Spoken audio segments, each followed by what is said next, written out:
On the morning of September 11th, 2001, Americans awoke to the worst terrorist attack ever perpetrated against innocent civilians in their country's history. The devastating attacks against the World Trade Towers in New York and the Pentagon in Washington, D.C. stunned the nation along with much of the world. President Bush immediately declared an all-out war against terrorism. Soon, highly trained pilots, special forces operatives, and ground offensives began the systematic elimination of Taliban and al-Qaeda operations in Afghanistan. However, simultaneously, another war was quietly gathering momentum behind the scenes within America. It was a war against our own precious civil liberties, and the perpetrators were not some Islamic suicide zealots, but members of our own U.S. political system. In the wake of the September 11 attacks, a number of anti-terrorism bills were passed and signed into law. Although ostensibly designed to protect us from foreign invaders, they in fact gave the government unprecedented power over its own citizenry. For example, government officials may now authorize the use of wiretaps against anyone without having to demonstrate probable cause of any criminal activity. Government officials may now monitor the internet activity of anyone without, again, having to demonstrate probable cause. The FBI has developed an undetectable eavesdropping software that can be covertly installed via the internet on anyone's home computer. All emails, chat room activities, and website visitations can be recorded.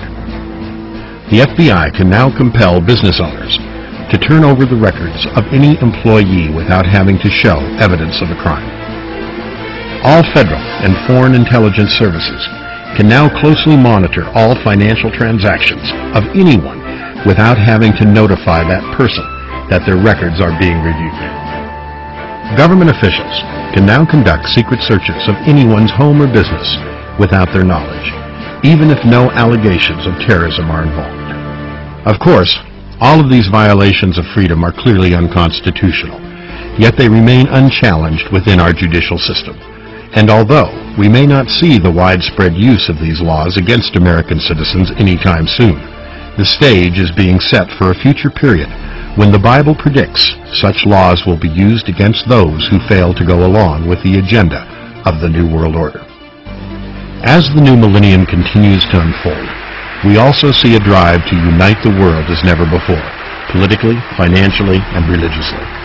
Following the September 11 attacks, a number of prayer services were held across America, including this Prayer for America rally in New York. In an unprecedented show of unity, members of varying religious faiths, including Muslims, Protestants, Catholics, and Jews, all claim to worship the same God. It is the uniting of the world into one faith which the Bible predicts is just one of the many signs indicating we may be entering the period on earth known as the last days.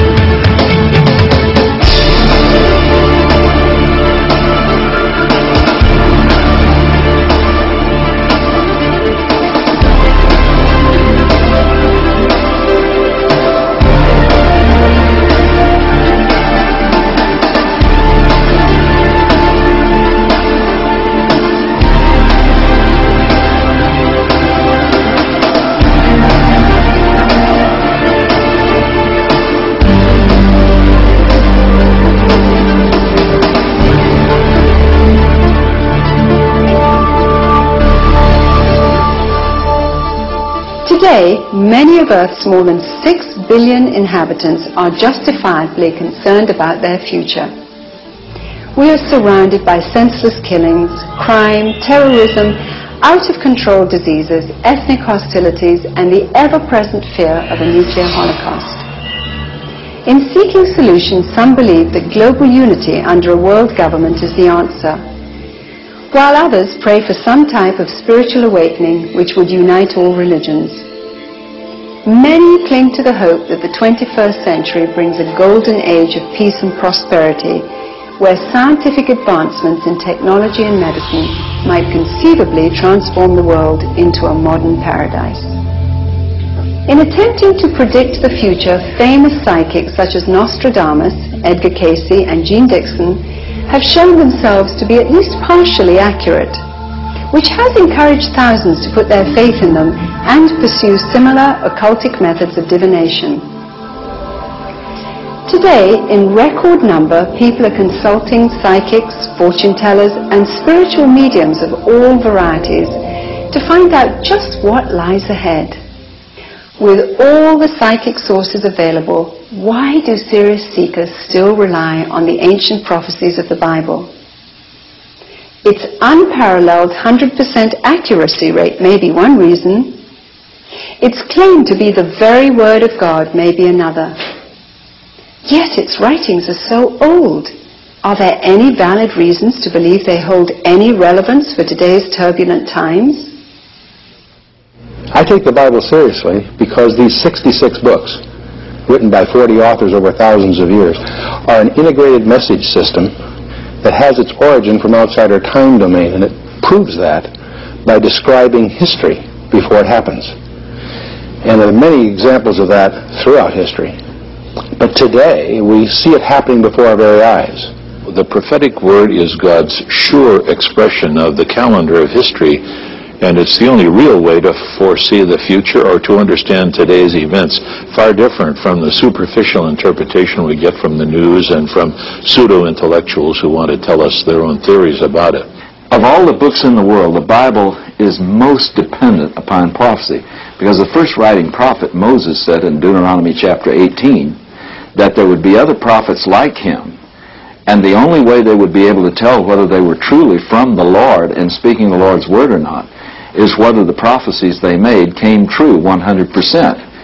Imagine any person claiming to be a prophet of God who delivered a message which did not come true was executed on the spot.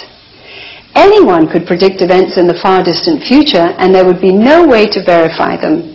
Yet biblical prophets were always tested by the accuracy of their detailed short-term prophecies first. If those came true, only then were their long-term prophecies considered authoritative messages from God and included in the Bible.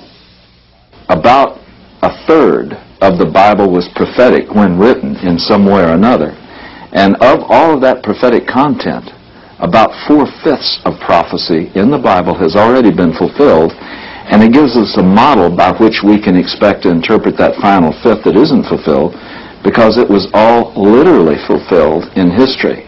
I believe the Bible does contain a warning to the human race, and I believe that human history is in its final quarter. There are only a few seconds of intense activity left before time runs out.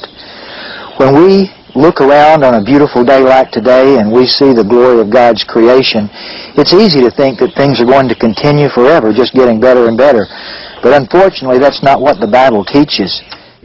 Sections of the Bible known as Daniel, Ezekiel, Joel, Matthew, Revelation, and others describe in great detail 3 major time periods yet to occur. The first is a terrible 7-year period of destruction, the likes of which the world has never seen, commonly known as the Tribulation. This is immediately followed by the Millennium,